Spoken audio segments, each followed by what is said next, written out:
Hello dear students, welcome in ASC starter. Dear student, इस video में मैं आपको इवनिंग शिफ्ट का इंग्लिश का जो मिड टर्म का पेपर है और मॉर्निंग शिफ्ट का इंग्लिश का जो पेपर था 2023-24 का पुराने वाला आंसर के साथ दिखा रहा हूँ।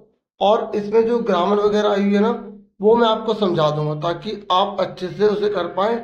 और जो लास्ट में जो क्वेश्चन है जो लास्ट में क्वेश्चन है, क्योंकि कई बार वो रिपीट हो जाते हैं तो आप उनके आंसर भी यहाँ पे देख पाएंगे। इसमें जो लास्ट में क्वेश्चन आए होते हैं उसके आंसर भी यहाँ पर दिए गए हैं। आप इनको अच्छे से याद कर सकते हैं, लर्न कर सकते हैं। इससे बेनिफिट ये होगा, कई बार ये क्वेश्चन सेम रिपीट हो जाते हैं। ठीक है, तो आपका पेपर का पैटर्न कैसा रहेगा इस मिड टर्म के मॉर्निंग और इवनिंग पेपर से समझ सकते हैं। और इस वीडियो में मैं आपको ग्रामर समझा दूंगा। ठीक है, तो देखिए, सबसे पहले आपके एग्जाम में पैसेज आएगी। पैसेज आपको कैसे करनी है मैं आपको बताता हूँ। आप सीधा पैसेज पहले पढ़ने मत लग जाना, आप पहले क्वेश्चन उसके देख रहे हो क्या क्या दे रखे हैं। ठीक है, आपको एक एक क्वेश्चन को पढ़ना है अच्छे से। पढ़ने के बाद फिर आपको उनके आंसर करने हैं। देखिए, पहला क्वेश्चन पढ़ता हूँ। The king decided to seek the advice of a certain. देखो, राजा ने डिसाइड किया कि वो एडवाइस लेगा किसी निश्चित की जो वाइडली नोन, जो जाना जाएगा फॉर इज डैश के लिए। अब देखो, आपको एक बात बता दूं कि आप ये मत सोचिएगा कि जो पहला क्वेश्चन है उसका आंसर पहले ही लाइन में मिल जाएगा। इसलिए मैंने कहा कि पहले आप क्वेश्चन पढ़ लोगे फिर आपको ये पूरी पैसेज पढ़नी है। और ये आपने पढ़ रखा होगा 7वीं क्लास में चैप्टर, जिसको 3 क्वेश्चन के आंसर जानने होते हैं। तो हम जब इसमें पढ़ते हैं तो यहाँ पे सेकंड क्वेश्चन के बारे में बोला गया, फिर थर्ड क्वेश्चन के बारे में बोला गया। फिर यहाँ पर अगर हम आगे देखेंगे देखो, राजा किसी से भी सेटिस्फाइड नहीं हुआ, फिर ही decided to seek the advice. देखो ये आगे आपको जब आंसर ढूंढना आपको जो क्वेश्चन है उसमें वर्ड देखना था, speak the advice of a certain. आप देखो ये लिखा, the speak the advice of a certain, मिलती जुलती लाइन होनी चाहिए। अगर आपको जैसे इंग्लिश में कमी भी लग रही है तब भी आप इसको देखेंगे तो आप आराम से कर पाएंगे। सर्टेन क्या लिखा है, हर्मिट, और who was widely known for his wisdom. तो क्या क्या खालिस्तान में आएगा, एक हर्मिट, दूसरे में विजडम। और सबसे बड़ी बात क्या है कि क्वेश्चन आंसर में हमें यहाँ पर हिंट भी दे रखी है, मतलब एमसीक्यू दे रखा है। तो पहले में हर्मिट, दूसरे में विजडम, तो ये आंसर आ जाएगा। तो डी आंसर हो गया इसका। और ये आंसर की है, आप आराम से यहाँ पर देख भी सकते हैं।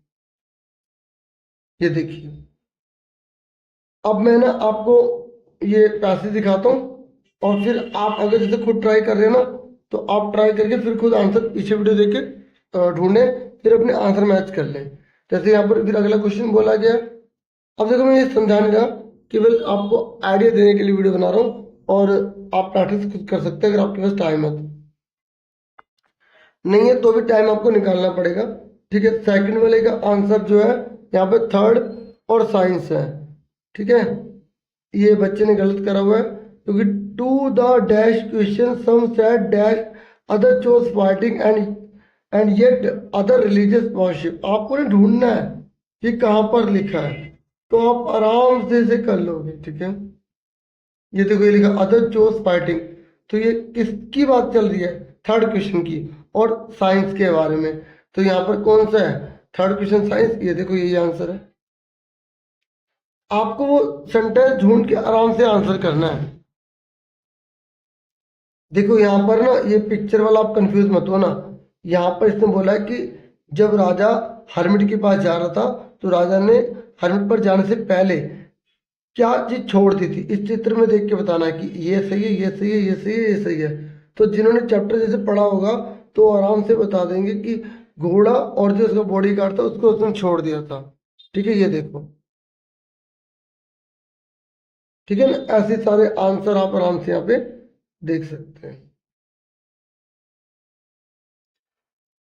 और ये पता क्या है, ये कह रहा है इन द स्टेटमेंट, पहले ये आंसर देख लो। ठीक है, ये कह रहा है in the statement the hermit lived in A would. ये कह रहा है स्टेटमेंट में हर्मिट जो है वो जंगल में रहता था, विच ही नेवर लेफ्ट, जिसे उसने कभी छोड़ा नहीं। Which of the following option corresponds with the word would. ये कह रहा है वुड का सेम मीनिंग क्या, मतलब सेम मीनिंग पूछ रहा है। वुड किसे कहते हैं, जंगल को कहते हैं तो फॉरेस्ट आ जाएगा, बी आंसर हो जाएगा। तो सेम मीनिंग पूछ रहा है और ये आपको पैसेज में नहीं मिलेगा, कुछ क्वेश्चन जो है ना सिनोनिम होते हैं या एंटोनिम होते हैं। सिनोनिम मतलब सेम मीनिंग और एंटोनिम मतलब अपोजिट वर्ड। फिर उसके बाद दोबारा एक पैसेज आएगी, ठीक है। ये पैसेज जब आएगी तो आपको फिर बिल्कुल वैसे ही करना है जैसे आपने पहली वाली पैसेज करी है। आप आराम से देख सकते हैं। अब इसके आंसर देख लो आप। और जो बच्चा कर रहा है ना वो अपने आंसर मैच करे और देखिए कितना सही है। ये पैसेज देख लो एक बार दोबारा। अब उसके बाद नेक्स्ट देखो क्या होगा एग्जाम में। फिर सेक्शन बी है। ये कह रहा है आपको लेटर लिखना है, अपने प्रिंसिपल को लिखना है, उनसे प्रार्थना करनी है कि एक स्किट जो है ना आप परफॉर्म करना चाहते हो लेबर डे के ऊपर। तो आपने याद किया होगा क्योंकि ये आपके सिलेबस में भी है और यहाँ पर इसका आंसर नहीं दिया गया होगा, ठीक है। ये आपको खुद लिखना है। अगर आप कमेंट्स करेंगे तो मैं फिर आपको एक शॉर्ट वीडियो में प्रोवाइड कर दूंगा, ठीक है। बाकी अगर आपने जो याद किया वही करो। अगर आप लेटर नहीं करना चाहते तो आप नोटिस कर सकते हो। नोटिस की मैंने ऑलरेडी वीडियो आपको प्रोवाइड कर रखी है, ठीक है। नोटिस का पैटर्न भी बता रखा है कैसे करना है। ये कह रहा है नोटिस लिखना है नोटिस बोर्ड पर। आपको जो स्टूडेंट्स है ना उनको बोलना है कि आप डोनेट करो जो नेचुरल डिजास्टर के विक्टिम्स हैं उनके लिए। मतलब कोई प्राकृतिक आपदा आ गई जैसे भूकंप आ गया, बाढ़ आ गया, तो उनके लिए हेल्प करने के लिए आपको डोनेट करना। जैसे कपड़े कर सकते हो, आप पैसे कर सकते हो, कुछ भी। तो इसका भी आंसर दिया नहीं जाता डियर, क्योंकि ये बच्चा अपने लेवल के हिसाब से अपने आप आंसर लिखता है, ठीक है। बस ये बता देते किस किस के कितने कितने मार्क्स मिलेंगे, ठीक है। फिर देखो यहाँ पर फोर्थ क्वेश्चन है, ये आपका पैराग्राफ है मॉक ड्रिल के ऊपर। अगर आप ये नहीं करना चाहते तो डिजास्टर मैनेजमेंट पे कर सकते हैं, ठीक है। और पिछले साल की वीडियो देखेंगे ना तो उसमें मैंने प्रोवाइड कर रखे हैं, तो आप उसको भी देख सकते हो। ये जो मैंने अभी एक वीडियो डाली होगी आप उसको भी देख सकते हो, ठीक है। देखो सेक्शन सी पर आ जाओ। यहाँ पर लिखा है the animal sense a tsunami. आपको इसमें से जो सही लगता है उसको भरना है और लगने से कुछ नहीं होगा, सही होना भी चाहिए वो। आप देखो यहाँ पर पास्ट टेंस लिखा है, मतलब सेकंड फॉर्म लिखी है, तो आपको पास्ट देखना है। तो ये तो कट गया। पहले देखो आप ना कटिंग वाले तरीके से क्या करो, तो ये तो कट गया, ठीक है। अब देखो वर्ग के साथ सेकंड फॉर्म लगती नहीं है, ये भी कट गया। अब यहाँ पर वास से कम थर्ड फॉर्म तब लगती है जब ये पैसिव फॉर्म है और पैसिव फॉर्म है नहीं, तो बचा क्या, वास कमिंग। अब पढ़ के देखो सही सेंटेंस बन रहा है। The animal sense a tsunami was coming, बिल्कुल ठीक है। मतलब एनिमल ने सेंस किया था कि सुनामी आ रही थी, इस तरीके से। फिर नेक्स्ट देखो, ठीक है, she dash to her office yesterday. देखो जब यस्टरडे लिखा आता है तो नॉर्मली वर्ब की सेकंड फॉर्म लगाई जाती है।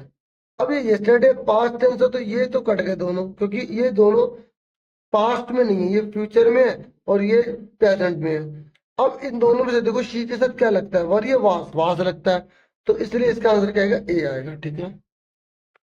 देखो आंसर तो मैं आपको दिखा दूंगा, ये देखो आंसर तो इसमें लिखे हुए हैं, लेकिन अगर आप सब समझेंगे तो आपको बेनिफिट मिलेगा। फिर उसके बाद I dash in a college in Delhi. तो देखो ये कह रहा है I dash in a college in Delhi. देखो ये ना मतलब मैं कॉलेज में पढ़ता हूँ, ऐसा सेंटेंस आ रहा है जो मतलब डेली की बात बता रहा हूँ। तो जब डेली आए, एवरी आए, तो हम वहां पे प्रेजेंट को यूज करते हैं, इंडेफिनिट को यूज करते हैं। बाकी देखते हैं कि और क्यों नहीं आ सकते। पहला रीजन, यहाँ पर आई के साथ वर नहीं लगेगा अगर सेंटेंस की बात कर रहे हैं तो। दूसरा आई के साथ हैव तो लगेगा लेकिन थर्ड फॉर्म आनी चाहिए, यहाँ पे ये भी गलत दे रखा है। तीसरा, I was studied in college, मतलब मैं पढ़ा था इन दिल्ली, तो ये इस तरीके का सेंटेंस बन नहीं रहा जो पैसिव फॉर्म लग रही हो। तो यहाँ पे आई स्टडी, ये ज्यादा प्रेफरेंस देंगे से I study in college in Delhi, में दिल्ली के कॉलेज में पढ़ता हूँ, ठीक है। फिर नेक्स्ट है यहाँ पर लेटस डैश मोहित पार्टी टुमारो। तो अब देखो आओ मोहित की पार्टी जो है कल अटेंड करेंगे। तो जब टुमारो आ जाता ना तो आपको ये मतलब ध्यान रखना है कि विल या शैल लगा के वर्ब की फर्स्ट फॉर्म लगानी है। अब देखो यहाँ पर विल तो है लेकिन यहाँ पर आईएनजी लगा हुआ है, अटेंडिंग लगा हुआ है, तो ये गलत हो गया। पर और कोई फ्यूचर टेंस है नहीं, पर यहाँ पर लेटर्स आ गया, आओ कल जो है ना मोहित की पार्टी में चला जाए। तो ये हम प्रेजेंट जो है ना फ्यूचर के लिए बता रहा हूँ, उस रेफरेंस पे लिखते हैं। यहाँ पे लेटर अटेंड आएगा, आओ अटेंड किया करिए, मतलब मोहित की पार्टी को कल, इस तरीके से अटेंड यहाँ पे लगाएंगे।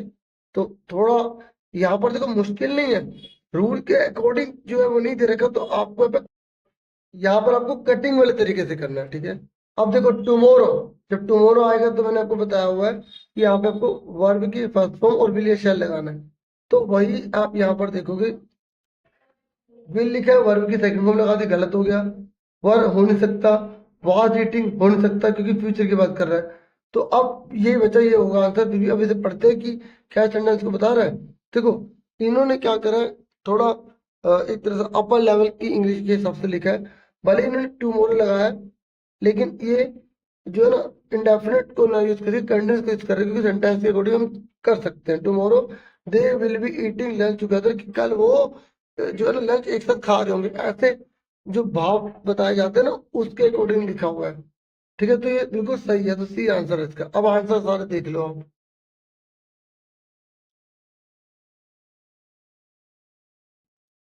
अब उसके बाद देखो, ये तो बहुत सिंपल है, ये आप अच्छे से जानते भी होंगे कि वर्ब की तीन फॉर्म कौन सी होती है, go went gone, bring brought brought, feel felt felt. यहाँ पे इन्होंने गलत लिखा है, आप ये आंसर यहाँ पे से देख सकते हैं।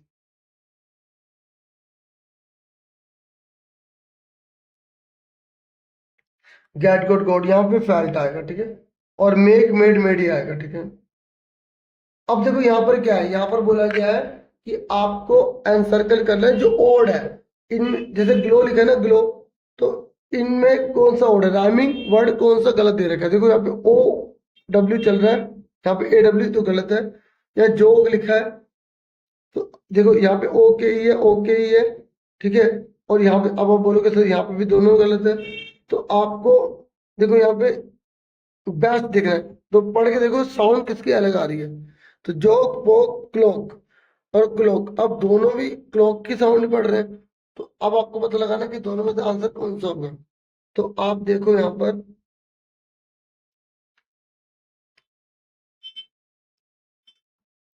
तो देखिए अब इन दोनों में कंफ्यूजन लग रही है, लेकिन मैं आपको बता दूं, देखो यहाँ पे सी एल है, या ओ है, या ओ है, या सी है, और यहाँ पे ए है।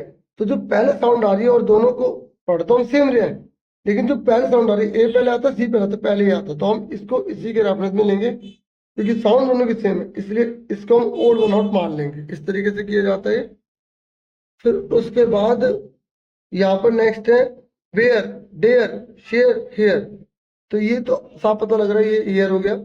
और स्पीक, प्लेट, चीक, ब्लीक, तो ये आपको पता लग गया कि इसका आंसर जो है प्लेट है, ठीक है। तो यहाँ पर आप आंसर दे सकते हैं, इन्होंने यहाँ पे गलत लिख दिया है, ठीक है, बाकी तो सारे ठीक है। फिर यहाँ पर आपको भरना है यहाँ पे कंजक्शन वगैरह। आई एम फीलिंग स्लीपी, मुझे ना स्लीपी स्लीपी सा फील हो रहा है, dash I can still finish it, लेकिन मैं फिर भी इसे फिनिश कर सकता हूँ।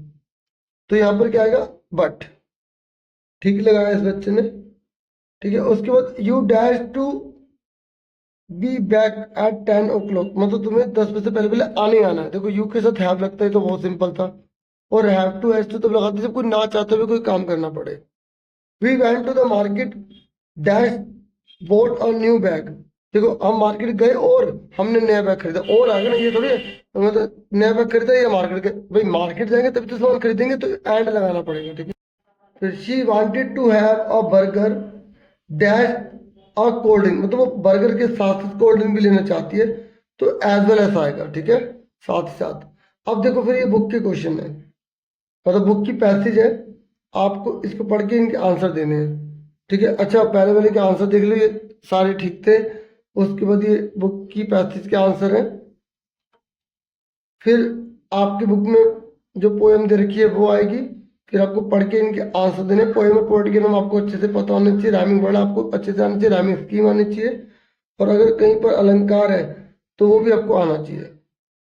आप इन दोनों के आंसर देख लो, प्रैक्टिस वीडियो को पीछे करके जरूर कर लेना, ठीक है। फिर उसके बाद 11th क्वेश्चन है, देखो जो मैंने आपको बोला था कि ये क्वेश्चन आपके एग्जाम में रिपीट भी हो सकते हैं, ठीक है, बाकी आपकी प्रैक्टिस तो होगी, अब प्रैक्टिस कर लें इसके लिए। देखो ये क्वेश्चन है सारे और ये इनके आंसर है, वैल्यू पॉइंट्स लिखे, टू द पॉइंट लिखा हुआ है। आप इनको भी लर्न कर लोगे तो काफी आपकी हेल्प हो जाएगी। मैं आपको समझा देता हूँ। पहला, how did the parents of Tilly react to her behaviour at the beach. जो टिल्ली है ना, उनके पेरेंट्स ने कैसा बिहेव किया बीच पर। तो आप देखो ये लिखोगे, वो सुनामी के बारे में बिल्कुल नहीं जानते थे, वो डर गए और उन्होंने उसको सीरियसली लिया और उन्होंने उस बीच को फटाफट छोड़ दिया और उन्होंने होटल में रिफ्यूज ले लिया, शरण ले ली और इस तरीके से उनकी लाइफ बच गई। ठीक है, फिर नेक्स्ट है, the cricket says oh what will become of me. Cricket ने कहा अरे अब मेरा क्या होगा। व्हेन डज ही सेड, उसने कब कहा, एंड व्हाई, और उसने क्यों कहा। आप बोलोगे सीजन जो चेंज हो गया था, समर विद सनी डेज गोन, गर्मियां जो है वो जा चुकी थी, क्रिकेट जो है वो मर सकता था भूख से, विंटर जो थी वो कोल्ड थी, वेदर अराइव, वेदर आ चुका था। इन्होंने शॉर्ट में लिखा है, आपको इन्हीं को यूज करके सेंटेंस बना के लिखने पड़ेंगे। ठीक है, फिर नेक्स्ट है, फिर थर्ड क्वेश्चन में ये कह रहा है, Sanjeev had manage to save himself but what happened. Sanjeev ने अपने आप को बचा तो लिया था लेकिन उसके साथ हुआ क्या। देखो, उसने अपने आप को बचा लिया था, उसने अपनी बीवी को बचा लिया था, उसने अपनी बेटी को बचा लिया था, लेकिन उसने जो है ना जॉन एंड जॉन उसके बाद सुनी कि मेरी पत्नी को बचाओ, तो उसने उसको बचाने की कोशिश करी, इसलिए वो उसकी पत्नी के साथ ही बह गया। ठीक है ना, तो ये आपका आंसर हो गया। फिर नेक्स्ट है, देखिए नेक्स्ट है, not of flower could he see, एक फूल भी नहीं देख पाया, not of leaf on a tree, एक पत्ती भी नहीं देख पाया पेड़ पर। व्हाई डिड एवरीथिंग चेंज, सब कुछ चेंज क्यों हो गया बताओ। आपको तो पता ही है सर्दी का मौसम आ गया था। देखो यहाँ पर क्या आंसर है, विंटर सीजन आ चुका था, बर्फ हर जगह हो चुकी थी और कुछ भी खाने को नहीं बचा था। तो आप इसे ऐसे लिख सकते हैं, there winter season has come, there snow was everywhere and there was nothing to eat. अगर सेंटेंस बनाने तो देयर देयर से स्टार्ट कर लेना, और अगर जैसे लड़का या लड़की जैसे जैसे उसने अपने को बचाया तो आप लिखोगे he saved himself, his wife and his baby daughter was also saved. He heard cries for help from the wife of John. He tried to rescue them, but both shot away. इस तरीके से आप आराम से इन्हीं को लिख सकते हैं अगर आप यही लर्न करना चाहते हैं तो, सिंपल सिंपल लैंग्वेज में। फिर नेक्स्ट है, how was the Sri Lankan speaker saved his dog. बताओ कैसे। देखो कैसे, देखो किस तरीके से कुत्ते ने जो है श्रीलंकन स्पीकर को बचा दिया। तो अब देखो, the day the tsunami hit Sri Lanka, जिस दिन सुनामी ने श्रीलंका को हिट किया था और दूसरी कंट्री को किया था, his daily beach walk was disturbed, और उसका जो डेली बीच था ना वो डिस्टर्ब हो गया था। Pet dog refuse to go out, उसने क्या करा, जाने के लिए मना कर दिया।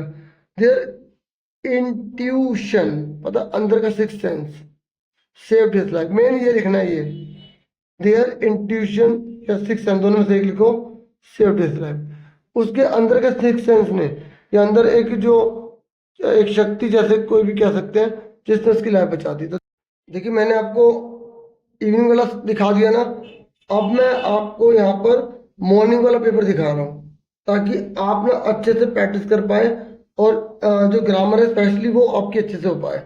तो फटाफट देखो, ये पैसेज है, अब मैं समझाऊंगा नहीं, मैं सिर्फ दिखा रहा हूँ। ठीक है, हाँ ग्रामर समझाऊंगा खाली। ये पैसेज है देखो, फिर इसको आपको अच्छे से पढ़ के फिर इन प्रश्नों के उत्तर देने हैं, और आंसर यहाँ पे लिखे हुए हैं, आप सारे आंसर देख सकते हैं। ये पहले पैसेज का आंसर है, पहले आप खुद ट्राई करना। तो पहले आप जो है पढ़ लो इसको अच्छे से, फिर आप अच्छे से सारे के सारे कर लेना। ठीक है, पांच है ना, तो इनके आंसर ये रहे। तो जो उसमें लिखे वो गलत हो सकते हैं, ठीक है, यहाँ पर बिल्कुल ठीक दे रखे हैं, ये ऑफिशियल आंसर की है। ठीक है, फिर सेकंड है, देखो ये पैसेज दे रखी है आप, ठीक है, इन्होंने एडवर्टाइजमेंट के रूप में दे सकते हैं, कैसे भी दे सकते हैं। फिर आपको इसको पढ़ के आंसर देने हैं। जैसे name the type of body pain that yoga provide relief from. तो देखो किस टाइप के पेन को योगा बॉडी रिलीफ करती है, तो आपको यहाँ पर ढूंढना है कि कहाँ पर लिखा है रिलीफ फ्रॉम और पेन कहाँ लिखा है। तो आपको ये लिखा relief from chronic back pain लिखा है ना। आंसर देखो, देखो अगर किसी बच्चे ने नेक पेन लिख दिया, किसी ने क्रोनिक बैक पेन लिख दिया, तो दोनों का ठीक है, क्योंकि यहाँ पर नेक पेन के लिए भी लिखा होगा ना कहीं, तो इसलिए ये लिखा। तो दोनों बच्चे ने लिख दिया, दोनों से नंबर मिल जाएंगे। तो अब ये सेम तो नहीं आएगा, लेकिन आइडिया के लिए आप अच्छे से देख लीजिए पैसेज है। देखो ये पहले आप इसको देखोगे, अच्छे से करोगे, फिर ये सारे आंसर कर लोगे, ठीक है ना। तो आंसर देख लो आपके कितने ठीक निकलते हैं। फिर उसके पैराग्राफ देखो मॉक ड्रिल पर आया है, आपके स्कूल में मॉक ड्रिल हुई है, उसके ऊपर लिखो जो जो आप लिखना है। नहीं तो एप्लीकेशन करो, यहाँ पर स्किट का ही दिया है, तो इस बार भी स्किट का दे सकते हैं, ठीक है। देखो यहाँ पर आंसर नहीं देंगे, ठीक है। फिर उसके बाद यहाँ पर आप देखो क्या हुआ, नोटिस आया लेकिन ऑप्शन में नहीं आया, वही नोटिस आपको करना पड़ेगा। डोनेट के लिए आया हुआ, इस बार के सिलेबस में ऐसी है। अब देखो ग्रामर देखो, ठीक है। सुजो डैश क्वाइट फास्ट, देखो यहाँ पे सिंगुलर है, सिंगुलर के साथ सिंगुलर वर्ब आती है तो रन्स आएगा, ठीक है। ये देखो रन्स। फिर उसके बाद कह रहा है we dash to watch a movie last night, देखो यहाँ पर लास्ट लिखा आ गया ना लास्ट, तो वर्ब की सेकंड फॉर्म लगानी है। देखो मैंने जो वीडियो इससे पहले बना रखी है ना, आप देख लेना जाके, जो प्ले लिस्ट में चेक कर लो, उसमें सारे ग्रामर के रूल दिखा दिखा के समझाए हैं, ठीक है। फिर नेक्स्ट है Kerala dash known for its scenic beauty, तो यहाँ पर क्या आएगा देखो, जानी जाती है और केरला सिमिलर है तो इज लगाएंगे, ठीक है। और केरल तो अभी भी है ना इसलिए। और दे डैश वेल, तो क्या आएगा, उन्होंने अच्छा परफॉर्मेंस किया, तो दे क्या प्लूरल है तो हैव लगाएंगे ना, ठीक है। क्या लगाएंगे, हैव लगाएंगे, ठीक है। अब उसके बाद देखो, आपने देखा था मॉर्निंग में अलग है ग्रामर, इवनिंग में अलग आई है। तो अब देखो यहाँ पर you dash study for your exam, देखो अगर आपने स्टडी नहीं करी तो आपको सजा मिलेगी, और जहां पर सजा का जो है ना प्रोविजन आ जाता है वहां पे मस्ट लगाते हैं, क्योंकि सजा क्या, आप फेल हो सकते हो, तो इसलिए आपको स्टडी तो करनी ही पड़ेगी ना, तो मस्ट।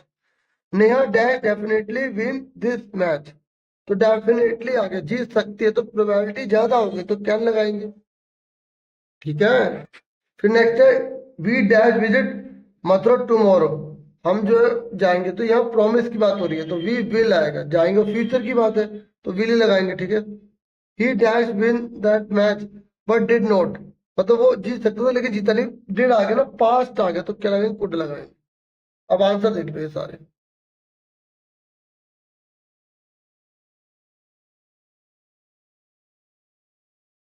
ठीक है। उसके बाद नेक्स्ट है यहाँ पे आपको एडिट करना है, इसको ठीक करना है, गलती दे रखी है, तो देखो माई नेम सिमिलर है तो सिमिलर के साथ सिमिलर आएगा ना, तो यहाँ पे इज लगाएंगे, तो ये इन्होंने दे रखा है पहली बार। आई वाज फ्रॉम कर्नाटका, तो देखो प्रेजेंट में चल रहा है, जब प्रेजेंट में चल रहा है तो यहाँ पर आई वाज ना लगा के आई एम आएगा, यहाँ पर आप देख भी सकते हैं। I live there with my family, तो यहाँ पर क्या आएगा, देखो आई लिव देयर, देखो यहाँ पर I am from Karnataka, I live क्या आएगा हियर, मैं यहाँ पर अपनी फैमिली से, तो हियर देयर तो वहां हो गया, हम बात अभी की कर रहे हैं ना कर्नाटका की, तो यहाँ हियर आएगा, ठीक है। उसके बाद देयर वर फोर मेंबर, तो यहाँ पे फिर वही गलती कर दी, यहाँ पे प्लानिंग चल रहा है तो देयर आर आएगा, ठीक है। समझो, अब कहोगे कि सर यहाँ पर देयर क्यों, क्योंकि अब कर्नाटक में यहीं पर मेरी फैमिली में जो है ना वो चार मेंबर है, क्योंकि I live here with my family, मैं यहाँ पर बोल रहा हूँ, और यहाँ पे जो फैमिली मेंबर है उनकी बात कर रहे हैं, तो जो मेन गलती है, पहले उसको फोकस करेंगे, अगर ये सही होता तो फिर हम यहाँ पे भी हेयर कर देते, ठीक है। और मेंबर इन आवर फैमिली, तो आवर की जगह आएगा माई, क्योंकि यहाँ पे एक जना बोल रहा है आई, तो आई बोल रहा है तो माई आएगा ना, आई का माई होता है, पॉजेसिव में possessive, my brother my father my mother and I, तो अब आंसर मैच कर लो।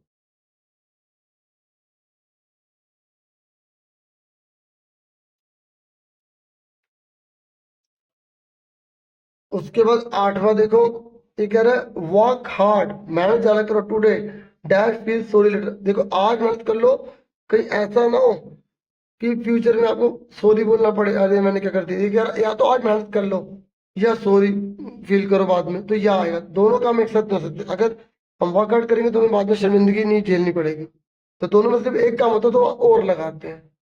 आंसर देख लो।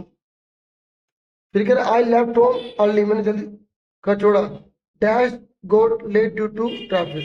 ये कह रहा है मैंने घर तो जल्दी छोड़ा था लेकिन मैं लेट हो गया ट्रैफिक की वजह से, तो लेकिन आएगा। और एंड तब लगे जब दोनों की वैल्यू बराबर होती है, दोनों की बात की जा रही हो।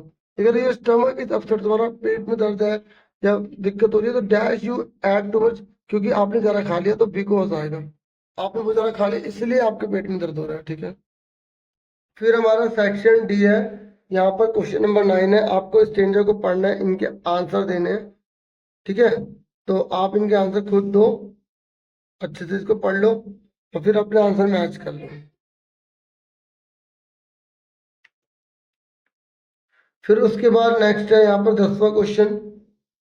10वें क्वेश्चन में फिर पैसेज है आपकी, फिर आपको इसको पढ़ के अच्छे से इनके आंसर देने हैं। ये आंसर है। फिर 11वां क्वेश्चन है, आपके सामने क्वेश्चन है, देख लो अभी ये सारे 5 के 5, इनके आंसर देख लो। पहला है why did the ant refuse to help the cricket. जो चींटी है उसने क्रिकेट की बात मानने से मना क्यों कर दी? क्यों? क्योंकि चींटी कहते हैं कि हम ना उधार देती है ना उधार लेती है, ठीक है। An and never borrow and never lend. फिर नेक्स्ट है यहाँ पर, ये कह रहा है what warning sign were seen by Tilly. मतलब टिल्ली ने कौन सा वार्निंग साइन देखा था? And her mother on the beach, और उसकी माँ ने कौन सा देखा था? तो अब बोलोगे पानी स्वेलिंग हो रहा है, एक तरफ सूज रहा है, मतलब ऊपर की ओर आ रहा है, बीच जो है वो छोटा होता चले जा रहा है, और सी जो है वो धीरे धीरे ऊपर की ओर बढ़ रहा है। उसके बाद स्टार्टिंग टू फॉर्म में फॉर्म बन गई, फिर बबलिंग हो गई, इस तरीके से वर्लपूल बन गया, ऐसे ऐसे गोल गोल, और इस तरीके से एटसेट्रा, मतलब बहुत सारी बातें हो सकती हैं। फिर कह रहा है why did the cricket not save any food for the winter. Cricket ने कुछ भी सेव क्यों नहीं करा था? क्योंकि उसने पूरी गर्मी गाना गाया, और स्प्रिंग में भी ऐसा किया, और उसने कुछ भी कलेक्ट करके नहीं रखा। जैसे जो बच्चे अगर पहले पूरा मतलब पढ़ते नहीं और फिर पेपर के टाइम पे फिर उन्हें बहुत दिक्कत आ जाती है, तो फिर इस तरीके से अब जिनको एक्सपीरियंस है, नॉलेज है, जो थोड़ा थोड़ा सीखते चले गए, तो बाद में उन्हें कोई दिक्कत नहीं आएगी। फिर नेक्स्ट है हाउ डिड मेघना come to the shore after the tsunami. बताओ। तो यहाँ पे she was brought to the shore by way, वो वे जो लहर थी वो उसको लेकर आ गई, इसलिए बच गई वो। फिर what are the two different ideas about why. So ये कह रहा है दो आइडियाज कौन से हैं जिसमें कि बहुत कम जानवर मरे थे सुनामी के दौरान। तो देखो, कुछ लोग कहते हैं कि एनिमल में सिक्स सेंस होते हैं, कुछ लोग कहते हैं कि उसमें वाइब्रेशन होता है, वो धरती में अगर कुछ भी हो रहा हो तो उसके वाइब्रेशन को फील कर लेते हैं, उनकी सुनने की शक्ति बहुत ज्यादा होती है, एक्यूट हियरिंग सुन सकते हैं। तो इस तरीके से मैंने दोनों पेपर डिस्कस कर दिए। वीडियो को लाइक, चैनल को सब्सक्राइब करें। Thank you for watching and listening carefully. All the best, मेरी तरफ से आपका पेपर बहुत अच्छा जाए। Take care dear student.